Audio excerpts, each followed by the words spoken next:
జ్యోతిషశాస్త్రం ప్రకారం బుధవారం నాడు మర్చిపోయి కూడా కొన్ని పనులు చేయకూడదు. లేకుంటే జీవితంపై చెడు ప్రభావం ఉంటుంది. అంతేకాకుండా జీవితంలో వచ్చే సమస్యలు, ఒత్తిడి విపరీతంగా పెరుగుతుంది. బుధవారానికి ఎంతో ప్రత్యేక ఉంది. ఎందుకంటే బుధవారం విఘ్నేశ్వరునికి ఇష్టమైన రోజు.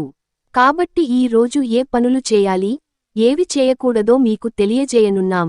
జ్యోతిషశాస్త్రం ప్రకారం బుధవారం నాడు మర్చిపోయి కూడా కొన్ని పనులు చేయకూడదు. లేకుంటే జీవితంపై చెడు ప్రభావం ఉంటుంది. అంతేకాకుండా జీవితంలో వచ్చే సమస్యలు, ఒత్తిడి విపరీతంగా పెరుగుతుంది. అంతేకాకుండా బుధవారం నాడు ఈ పనులు చేయడం వల్ల ప్రతికూల ఫలితాలు ఉంటాయి. ఈ నేపథ్యంలో బుధవారం నాడు ఏమేమి చేయవచ్చో, చేయకూడదో ఇప్పుడు వివరంగా తెలుసుకుందాం. జ్యోతిషశాస్త్రం ప్రకారం ఓ అమ్మాయిని ఎప్పుడూ అవమానించకూడదు. కానీ బుధవారం ముఖ్యంగా ఈ విషయానికి గురించి జాగ్రత్త వహించాలి. ఇది మాత్రమే కాదు, బుధవారం నాడు ఓ చిన్న అమ్మాయి కనిపిస్తే ఆమెకు ఖచ్చితంగా ఏదైనా బహుమతిగా సమర్పించాలి. అంతేకాకుండా బుధవారం మర్చిపోయి కూడా నపుంసకుడిని ఎగతాళి చేయకూడదు. కాబట్టి ఎవరైనా హిజ్రా ఎదురైతే వారికి డబ్బును దానం చేయాలి. జ్యోతిషశాస్త్రం ప్రకారం బుధవారన్నాడు మర్చిపోయి కూడా పాలు మరిగించకూడదు. ఉదాహరణకు ఖీర్, రబ్రీ లేదా చెన్నా లాంటి తీపి పదార్థాలను పాలతో తయారు చేయరాదు.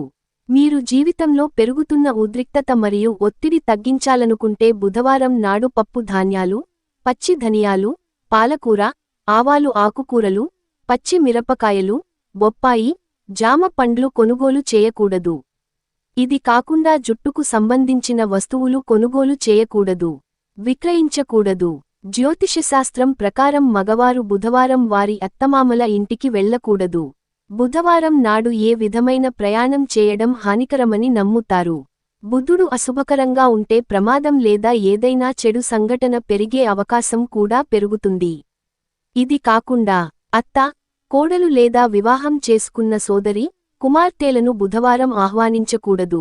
అలాగే బుధవారం ఎప్పుడైనా నూతన బూట్లు, బట్టలు కొనడం, ధరించడం రెండింటినీ నివారించడం మంచిది.